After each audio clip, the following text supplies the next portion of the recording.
Ladies and gentlemen, good day and welcome to Mahindra Holidays and Resorts India Limited Q4FY25 earnings conference call. As a reminder, all participant lines will be in the listen-only mode, and there will be an opportunity for you to ask questions after the presentation concludes. Should you need assistance during the conference call, please signal an operator by pressing star then zero on a touch-tone phone. Please note that this conference is being recorded. I now hand over the conference to Mr. Manoj Bhat. Thank you, and over to you, sir. Thank you. Good evening, everyone, and a very warm welcome to our Q4 and full year FY25 earnings call. On the call with me today, I have Mr. Vimal Agarwal, our CFO.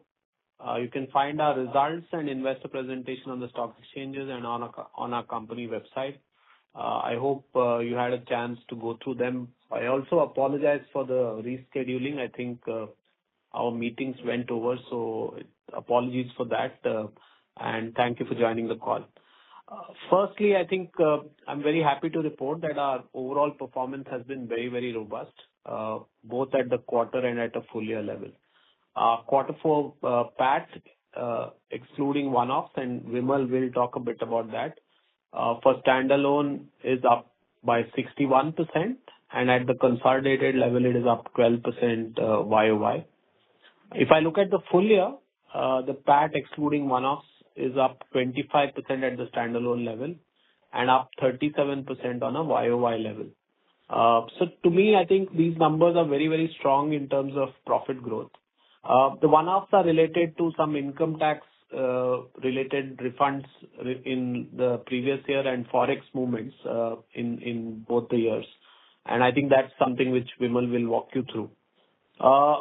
The key highlight from me for this year and for this quarter has been the inventory addition. I think we continue on our strong momentum.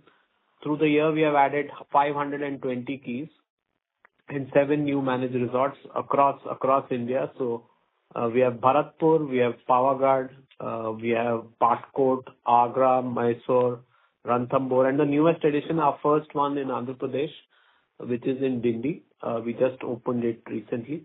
So I think from our perspective, as I had mentioned to you guys, that is going to be our number one focus, is about how do we increase our network so that we can service our customers very well. In addition to whatever I mentioned of the 7 resorts, we have 4 greenfield, brownfield projects, and we will commence construction of a few more this year.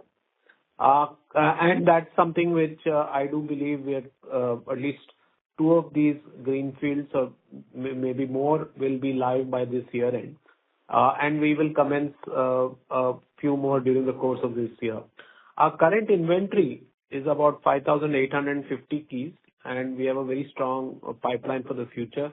And our overall kind of target mission of trying to hit 10,000 keys by F30, I think we are progressing very, very well on that.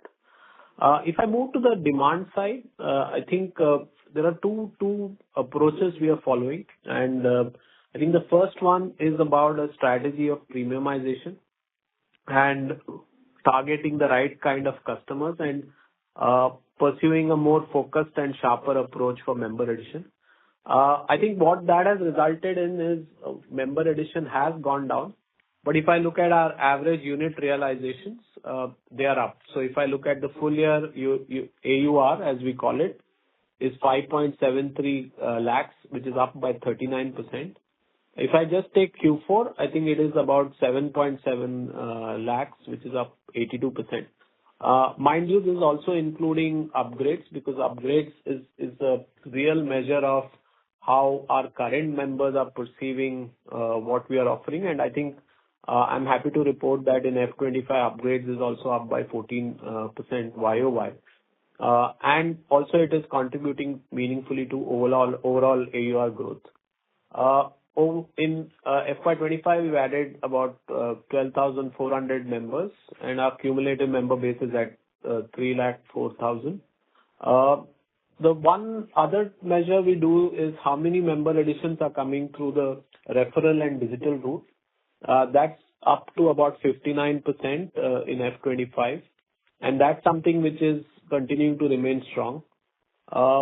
The last one, which is a key metric for us to track, is that our member-to-room ratio has improved to 52 from 56 last year. And as I had mentioned over the quarters, that is a key goal that we ensure that availability for our members goes up. Coming to the resorts, I think as you well know, I think the first two quarters were slow for us, but I'm happy to report that resort revenue in Q4 is at 107 crores, up by 14% YOY. And at a full year level, it is about 396 crores, up about 8%. And I think to me, this acceleration has come from many fronts. I think obviously there is a volume increase in terms of number of rooms. And then there is the consistent occupancy, which has happened throughout the course of this year.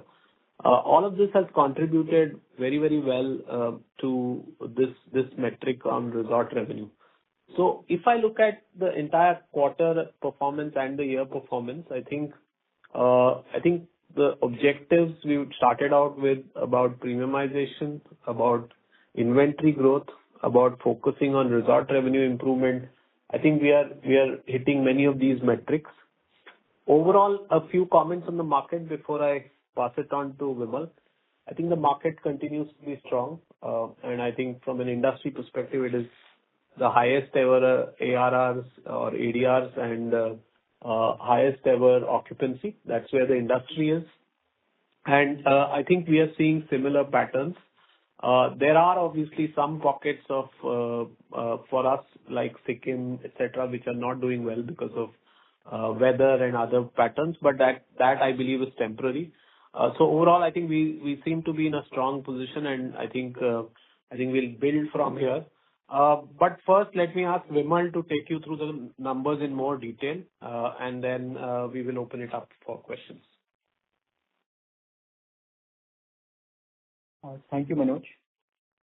I will be covering Q4 standalone and console first, followed by full year standalone and console numbers.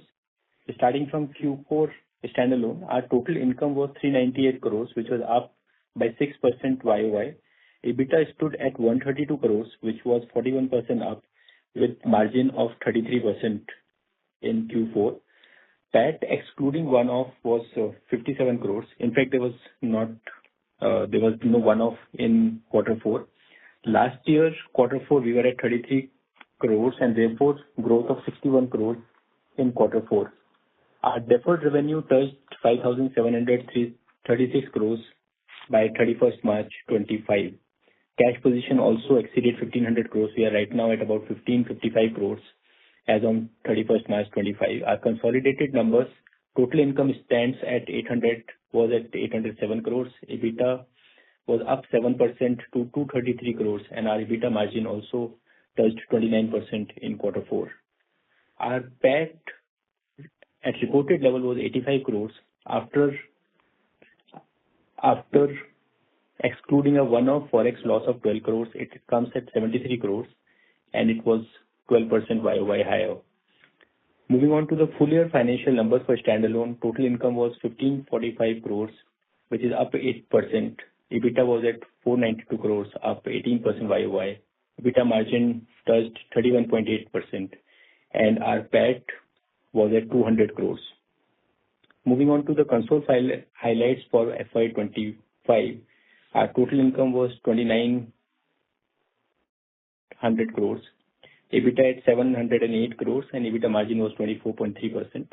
Our PAT excluding one-off was at 134 crores, which was up 37% YOY versus 98 crores last year, which had two one-offs, one income tax, which Manoj talked about, and also the forex was there in last year. With this, I'll request if the floor can be open for questions, please. Thank you very much. We will now begin the question and answer session. Anyone who wishes to ask a question may press star and one on the touchtone telephone. If you wish to remove yourself from the question queue, you may press star and two. Participants are requested to use handsets while asking a question. Ladies and gentlemen, we will wait for a moment until the question queue assembles.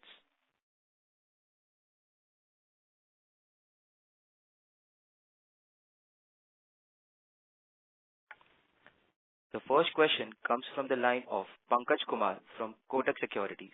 Please go ahead. Question, sir.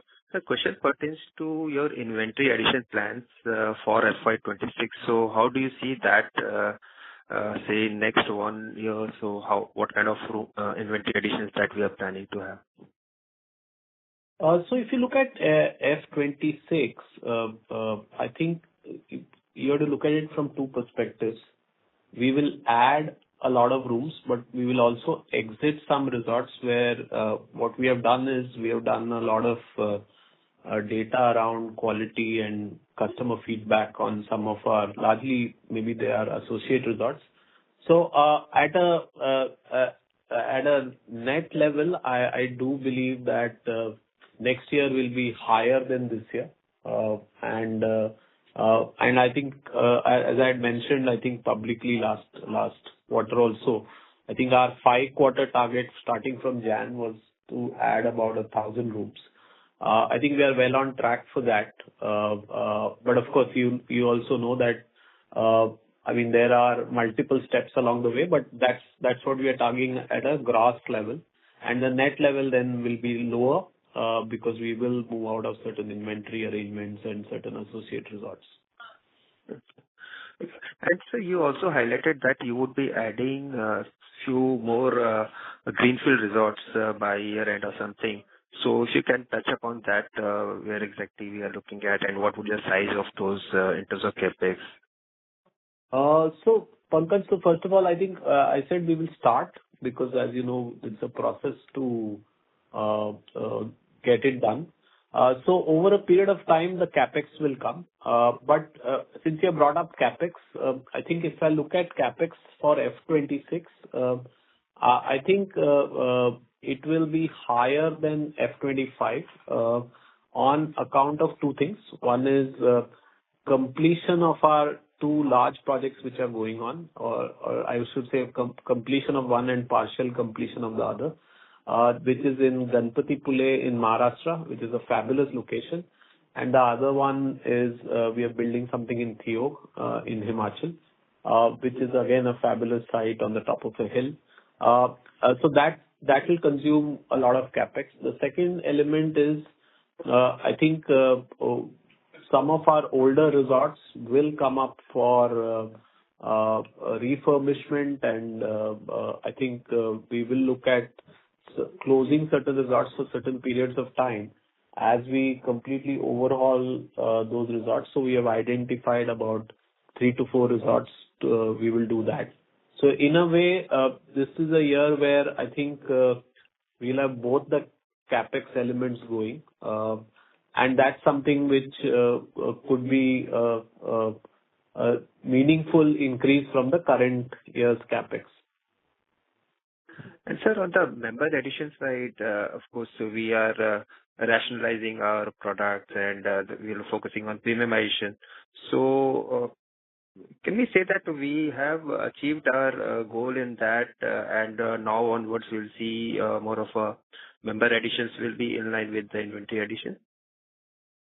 So my own sense is that, first of all, as a theme, inventory addition will lead member addition.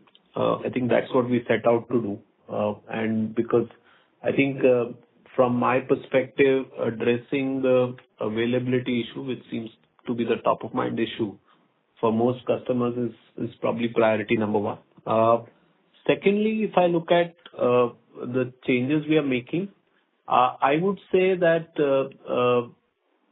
I think there are 2 or 3 types of changes, right? So first is I think there is this drive towards product simplification. Then there is this drive towards targeting the right customers. And then there is a third one was more geographical, saying which are the areas we want to be present in from a customer acquisition perspective. So I think I would say number 2 and 3, which is targeting as well as probably the kind of new approach to the customer acquisition organization. I think that is largely done. I think the product simplification is a little bit of a process, but My sense is I'm hoping that members will perceive that, or other prospects will perceive that very positively over a period of time. But to me, I think to answer your question differently, I think inventory will lead member growth, I think even in F26. Also, I think we will obviously move away from what I would think as the F25 as a bottom from a member addition perspective. So on a full year, we will see growth from here. And of course, I can't give you exact numbers, but that's the sense I have today. Just last question, sir. That is on the retirement side. So we've seen around 1,300-1,400 kind of retirement every quarter. So that is it's going to be on the decreasing side, or like how you see retirements going ahead? So that will be about flattish as we look at the near term, let's say 3 to 4 quarters, and then I think depending on which kind of product it is, it might move a bit here or there. In a way, I think our effort there is obviously to convert them back as members. But even otherwise, I think if I look at some of these retirements which are coming, there's a significant, I would say, per room price differential between exiting members and current members because of the tenure of some of the memberships. So I think that's what we will look at. But I think in the near term, we would be in that zone only, about 1,100 a quarter, give or take. Okay. Thank you, sir. Thank you. The next question is from the line of Shreyans Gathani from SG Securities. Please go ahead. Hi, good evening, sir. I had a couple of questions. So, for the member to room ratio, it's been steadily declining. As you've mentioned, it's like the top priority for availability. So at what kind of ratio do we see this stabilizing at? Currently, we are at 52. So, long term, how do you see this stabilizing at? So, Shreyas, thanks for the question. So the way we are looking at it is, I mean, we are not prefixing a target. I think what we measure is 2 or 3 things. We measure resort-wise patterns on refusals. We measure, kind of break it up by region and so on and so forth, because there is almost a tendency of member behavior of trying to be a lot of members prefer to be in drivable distances to their home location and so on and so forth, and that's increasing with better highways, etc. There's another set of members which will try and do an airplane flight directly and try to holiday. And so the way we would look at it is when we see refusal rates come down outside the highest demand resorts, and as a general availability goes up, that's when we will feel the journey is done. I mean, if you want to take my kind of estimate or our estimate right now at this point, maybe it's between 45 to 48 is probably the zone where we think that could happen. But it could happen earlier, I think. So it's not really firmly based on just having a target and going for it. It's a kind of a continuous reevaluation of the metrics based on the data we get. Got it. That's helpful. So second question is on the AUR and the membership balance. So as we've seen, the AUR shooting up so significantly, but that's coming at cost of, the membership. So is there, something like, do we keep on expecting this AUR increase, or, at some point you're going to reduce, or, balance the member addition and the AUR increase that we are seeing? So if you look at AUR, there are 2 components. One component is about the base product price and the product mix. The second component is the share of upgrades overall, right? Because upgrades don't add members, but they do add sales. So the way I would see it is the first part, which is the product-based thing. I think we have just taken a price hike. So we would see some of that flow through as we go into this year. And the second part of it, which is upgrades, I do believe that we had a strong year, but I think that would kind of start to flatten out. And then, so last thing is the denominator. So my sense is we are peaking on AR, and I had probably said it last quarter, but I think upgrades did well again, and so on and so forth. And obviously, so to me, I think we are at the peak in terms of AUR. But at least we'll see some benefits coming from price hike over a period of time. Got it. Got it. So last question is on the leased versus owned resorts. So like we would still continue at a 50-50 ratio, or would that is that going to change going forward?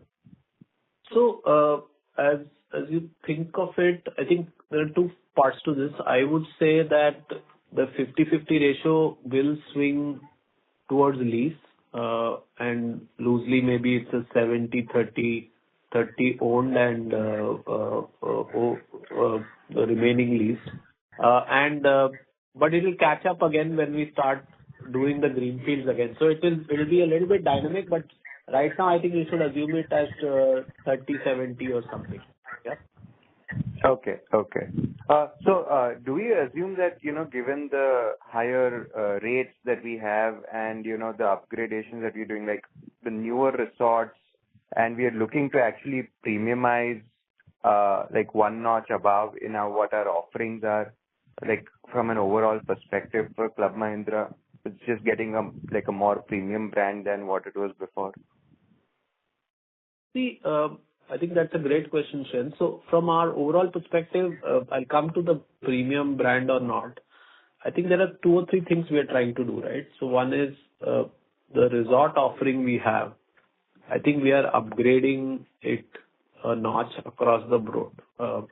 This is for the existing, and so it's a beginning of a cycle of upgrades. The second one is for the newer resorts. Anyway, whatever we are kind of getting into, I think will be, I would say, a little bit better than where some of our older resorts were. So I think overall, if you see resort quality, I think you should see that perception change in terms of resort quality. The second, from a pricing perspective, what we have come to the conclusion is that we can service a certain kind of customer very well. And then there's another set of customers where we are not able to give them the experience they want in our resorts in terms of whether it is about the expectation on food price, etc. So I think we are actually thinking of it from that perspective, that we will target those customers where some of So moving on to the next question. The next question is from the line of Himanshu Shah from Dolat Capital. Hello. Am I audible? Yeah. Hi, Himanshu. You're audible. Hi, Manoj. Congratulations on great set of numbers. Thanks. Just a couple of questions. First is, can you just provide some color? What will be like upgrade number of members that we would have upgraded for the year? And it should start flattening out from year on, the upgrade in terms of upgrade value, or it should even start tapering off also gradually? Just give me a second, Himanshu. I'll give you that number. It's not handy with me, but I'll come back towards the end of this question. Yeah. What's your other question, if you have any? Okay. Second is on the sales and marketing cost. So it looks like that we have been optimizing this particular cost line item quite significantly. So is that process behind us, or there is some more juice left on that particular line item? And secondly, as the member addition pace starts picking up, should the cost increase be directly proportional to the number of member adds, or it shouldn't increase in the same proportion? I think, Himanshu, if I look at that particular cost item, right, structurally, it's split into 3 parts. So the first part is really about, offers and so on and so forth, which we used to do. And the second part is about clearly events and geographic spread, right? So if you cover more cities, and so that's the second piece of it, which is I would call from a channel event perspective. The third part is about marketing spend overall. In fact, there is a fourth part is about I think we do club some of that also in sales cost is about some of the behavior around incentivizing members to pay EMIs and ASFs, which were a cost to the company, which we have reduced. So if I look at it in each of these four buckets, I do believe that I think it might be a more of a longer term change that offers, etc., will be low. I think if I look at the second element around lead generation and events and so on and so forth, now that could go up as we build out more in terms of sales. The third element around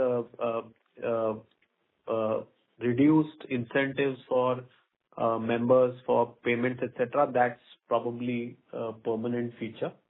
And the fourth element is around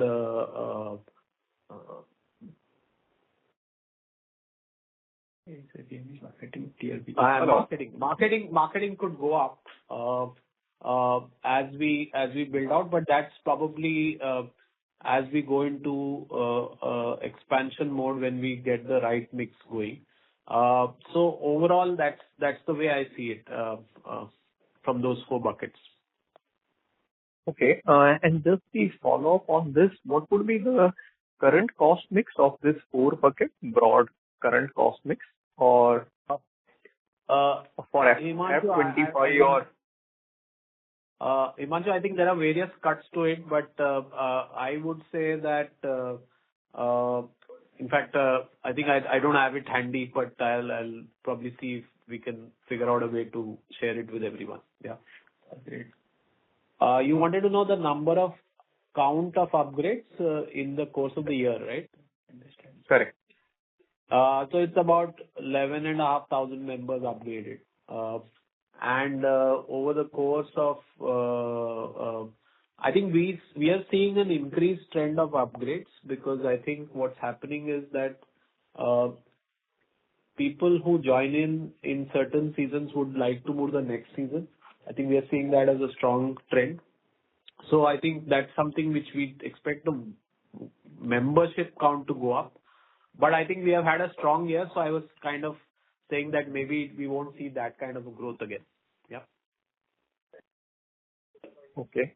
And just on two more line items. One is the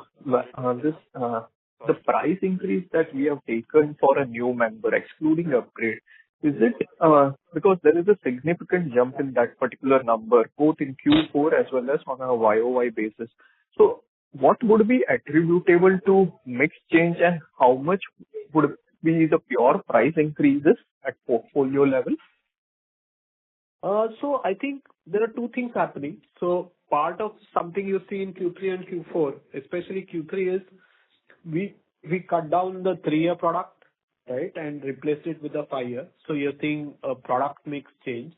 The second is we didn't take our regular price increases usually come in the month of April. So that is not a big factor. So it's more about mix. It's about product changes. And I think the price increase will only come into effect now as we are speaking. Okay. And what would be our mix? Sorry to interrupt. In order to ensure that the management is able to address questions from all participants in the conference, we would like you to limit your questions to 2 per participant, please. The next question is from the line of Senthil Manikadan from iThought PMS. Please go ahead. Thank you, sir. The first question is with respect to the Holiday Club Resorts. So, how has been the perspective change since you have joined, or is there any strategy change expected from that? That's my first question. So Senthil, thank you for that question. So I think my stand on this has been consistent. I think if you look at what's happening in Finland, I think the economy is going through kind of a tough period, which has not been seen before. Secondly, I think if I specifically look at what happens in quarter four, I think there were some weather patterns. So, for example, it was not snowing in large parts of Finland till late in the winter, and it was an early spring also. So I think a lot of the patterns around travel and tourism got disrupted. So in the short term, that has impacted results. But from our perspective, this is a economy which will recover, and potentially nobody can see what will happen politically. But if there's any resolution on the Ukraine-Russia front, that could be hugely beneficial to HCRO, because a large proportion of their high-spending customers were from Russia, were not coming here. So in my mind, the team has done a reasonable job in managing metrics through this toughest period, and that's what we'll remain focused on before we take any kind of strategic call on this. So I think right now it's a time to be a little bit focused on what happens this quarter, next quarter, and then see how the events evolve. Second question is with respect to the product mix.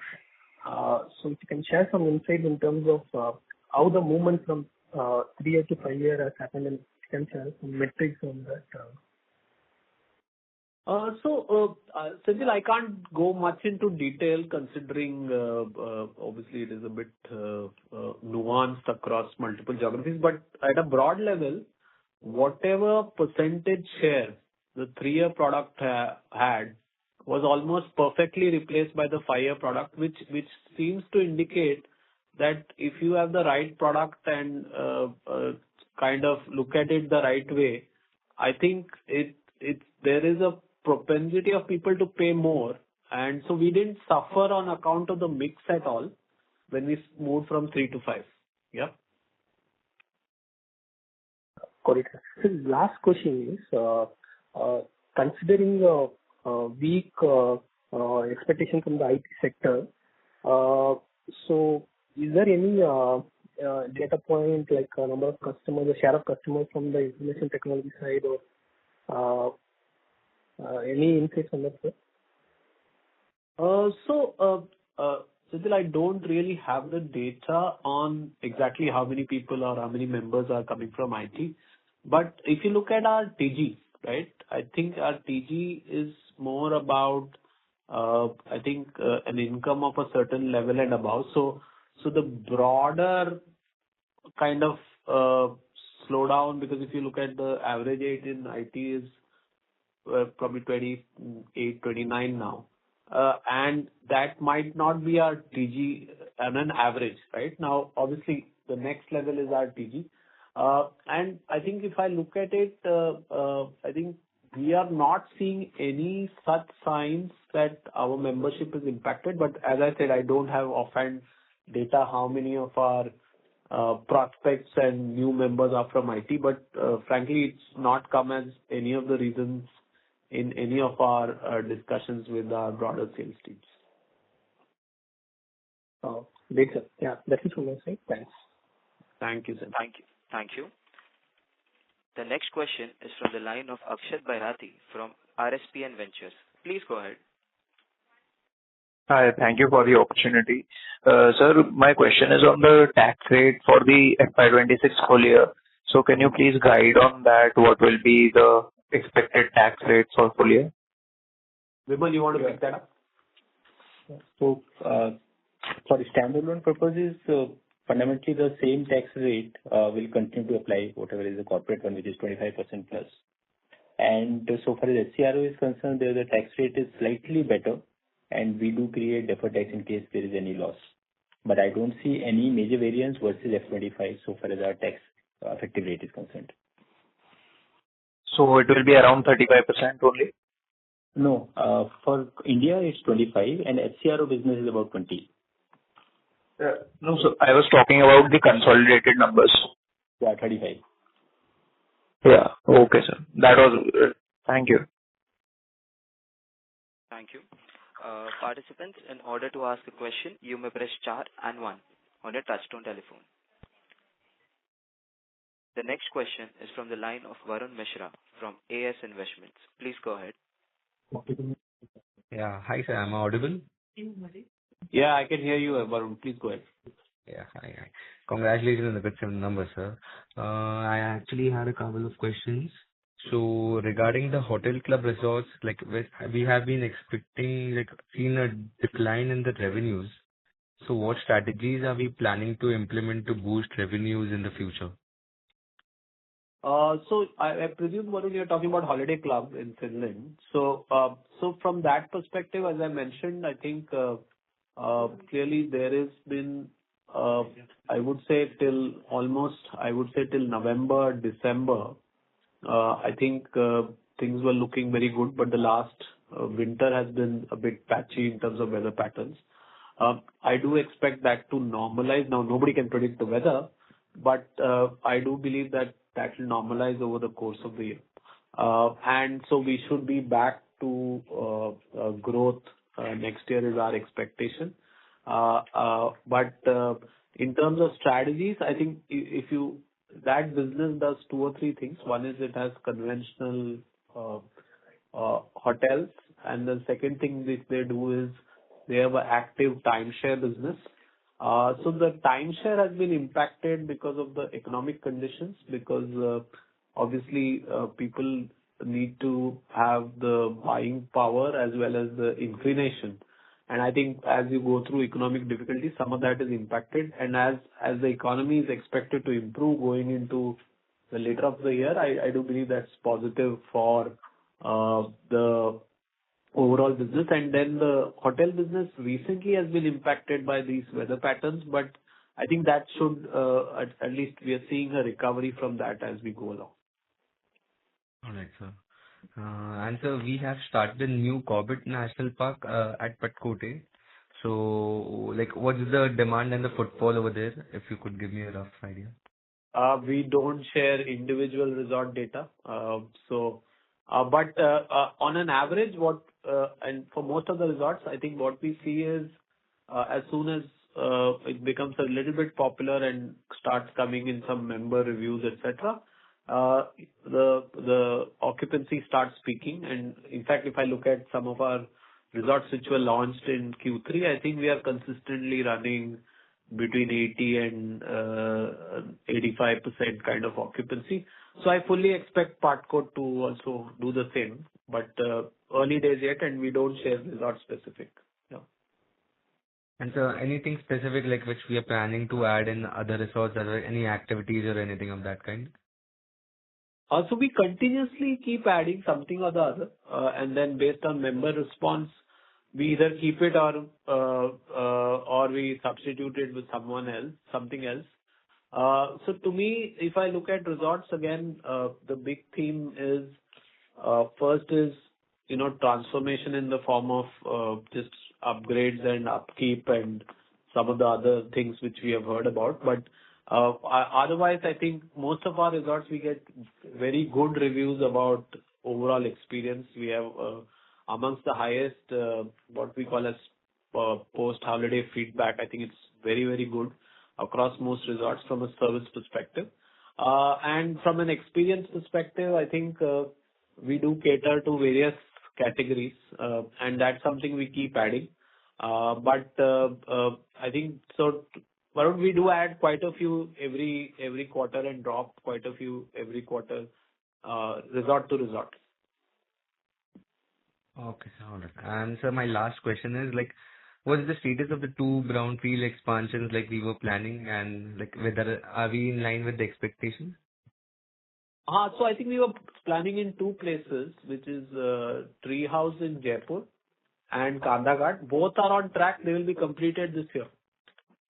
Okay, so like, will it be operational in the next quarter? So we can expect the revenues coming like in the next quarter? I think it will be probably, I would say, this year, whether it is Q2 or Q3, that kind of a time frame maybe even goes, some might be. So I think it will be in that zone, not in the first quarter. Oh, okay, sir. All right. Great. That's all from my side, sir. All the best. Thank you. Okay. Thank you. The next question is from the line of Nidhi Agarwal from ADS Investments. Please go ahead. Hello. Am I audible? Yeah, Nidhi, we can hear you. Yeah, hi. Thank you for the opportunity. So my first question is, in the previous earning call, the management mentioned plans to optimize food and beverages pricing at the resort to enhance the customer experience and reduce members from choosing outside dining options. So have you observed a positive shift in members' preference towards in-house meals compared to the earlier trends? Thank you, Nidhi, for going back and looking at that. It was quite an interesting outcome. So when we reduced the prices, I think we didn't see any increase in what we call as capture rates, or any meaningful increase is probably the right way to look at it. But in some resorts, we did see some traction. So based on that experiment, I think we are being kind of choosy in how we offer these discounts. So we pulled back the broader discounts and gone back to original prices. And so it's not had a negative impact, but it has had a positive impact in certain resorts. Oh, okay. Okay, great. So my second question is could you share the overall guidance on membership, referral programs, and the other key additions that you're planning for FY26? We don't guide, and as I had mentioned in the previous answer, I think that's something which we will keep continuously evaluating. My own sense is that I think we will probably, as I said, grow on a full year basis. But that's what I can give you right at this point. Okay, sir, no problem. So my last question is, how are you planning for the inventory base to reach 10,000 keys by FY30? Out of the additional keys, for how many keys we have already signed an agreement and are at different stages of construction? So if you could help me with the overall visibility. So I think if instead of defining stages of signed, etc., I would, because we have multiple stages, so we actually signed the lease just before launch. So in our case, signing and launching is very close to each other, so it might not be a right metric. But what I would call is a broad agreement, I think there we have a good number. So if I look at the overall current funnel visibility, I would say that out of the key addition, we feel fairly comfortable that we are probably 60 to 70% of the way there in terms of the funnel, and we have to work on the remaining 30% over the next 3-4 years. That's the way I would look at it broadly. And this includes own plus leased. Yeah. Oh, okay. Great, sir. Thank you. Thank you. Anyone who wishes to ask a question may press star and 1. The next question is from the line of Shreyans Kathani from SG Securities. Please go ahead. Hi, thanks for the follow-up. So I think our call got disconnected. So if you could just throw some light on the Club Mahindra brand. Are we trying to go up one notch, or just on that? Yeah, since I think I was saying probably I don't know where we got dropped off, but maybe I continued speaking. So I said that from a resort perspective, clearly we are going a notch above in terms of renovations and so on and so forth. From new resorts also we are planning to move up. From a customer perspective, as I mentioned, I think we are looking at customers whom we can service very well, and that means we have put certain guardrails around minimum down payment and income levels and so on and so forth.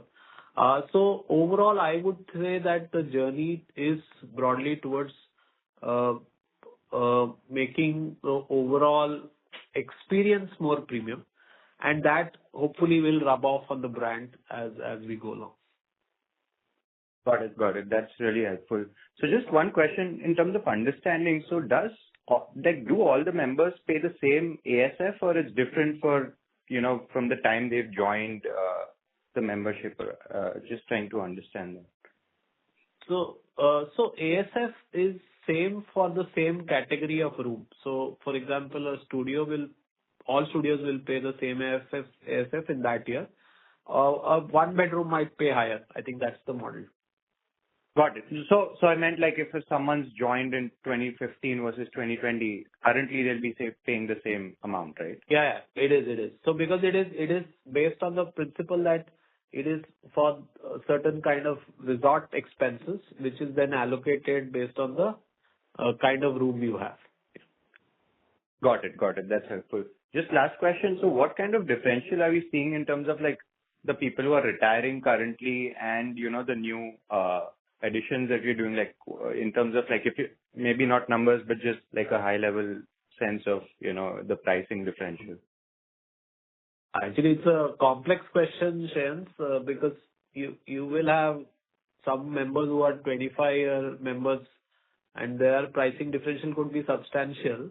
And I don't have a ready mix for you, but and then there could be the Gozes 3s who joined probably 3 years back or 4 years back.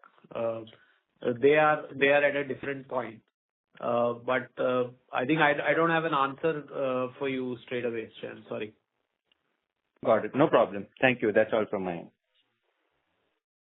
Thank you. The next question is from the line of Pranav Tendulkar from Rare Enterprise. Please go ahead.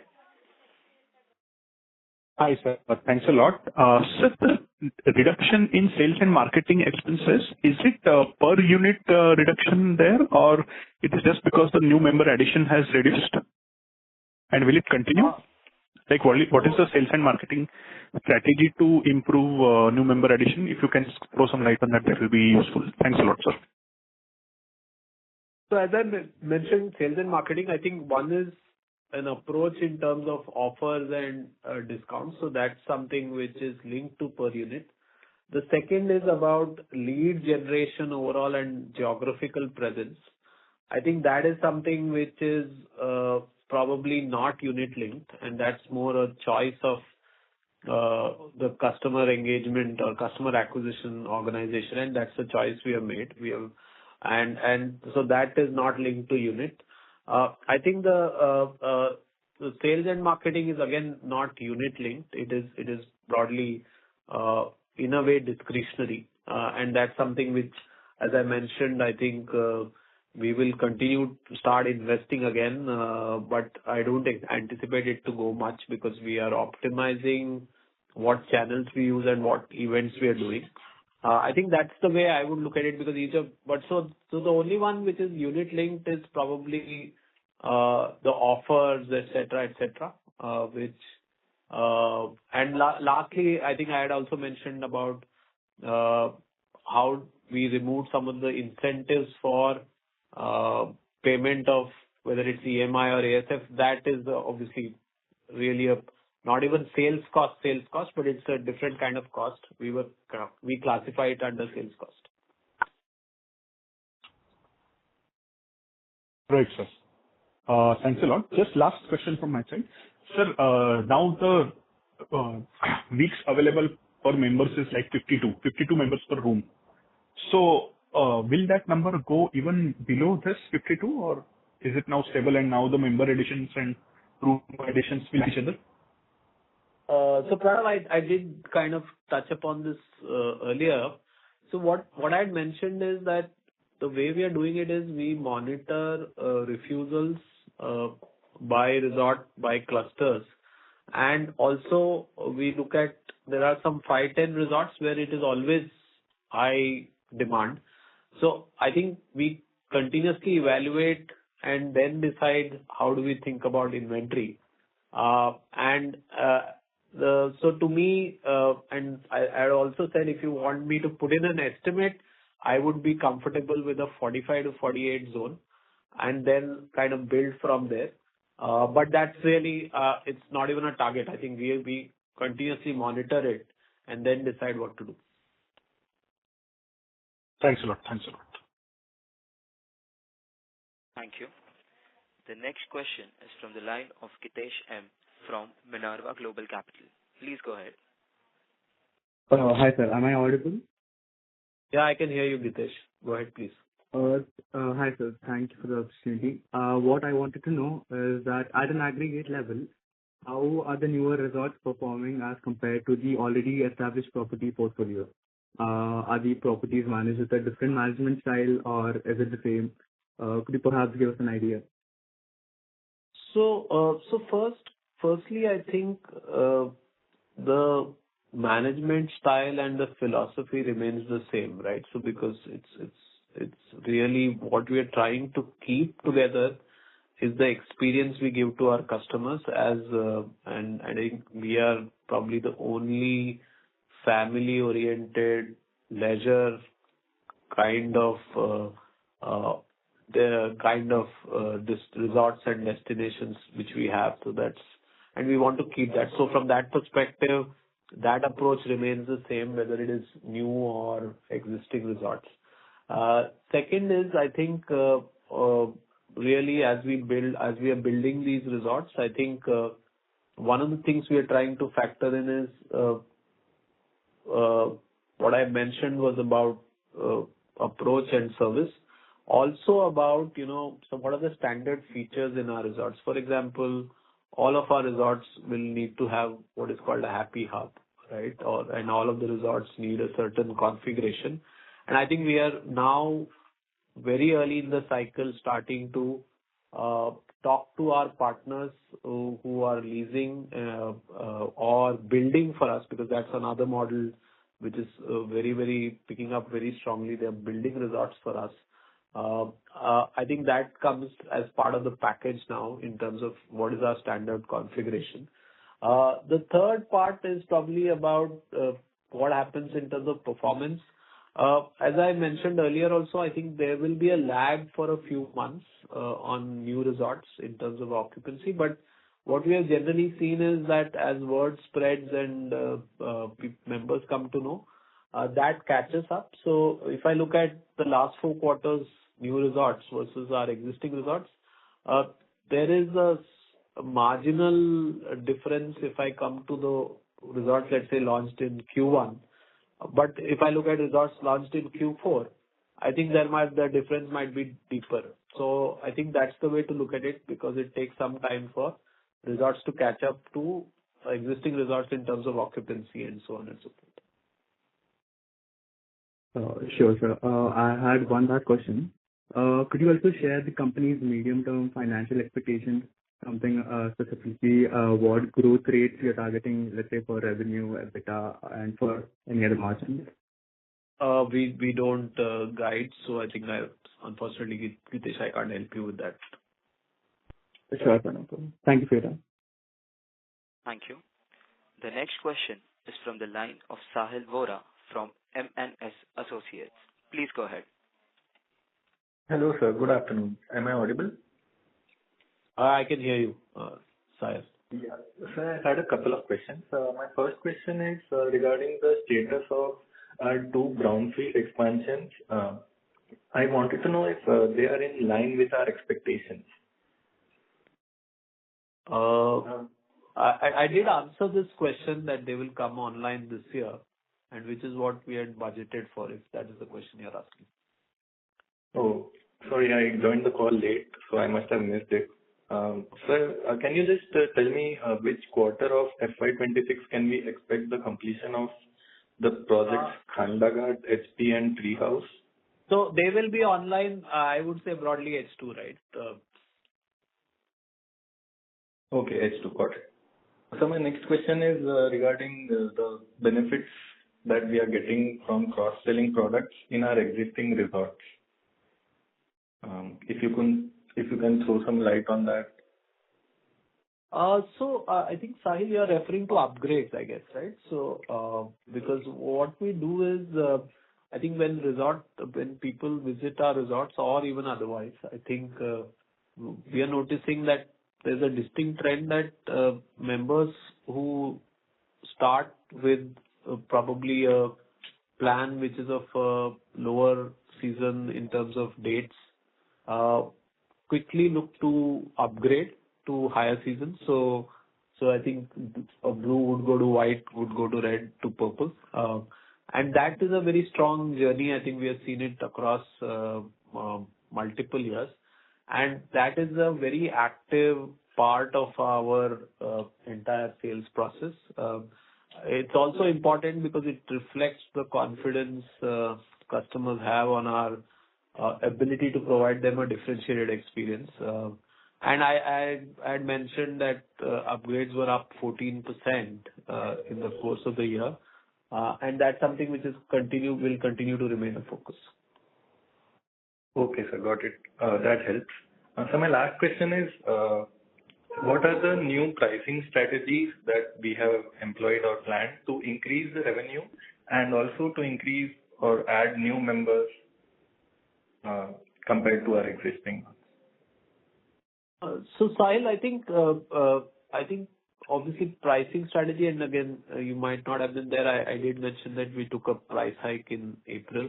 But I think to me, the strategy around increasing what I would say metrics around conversion, metrics around finding the right customers is more about targeting properly in terms of whether it is from a lead generation perspective, whether it's from a channel perspective. For example, we have a web channel. I think the goals would be that how do we improve productivity, which then leads to a better conversion. So that's clearly number one.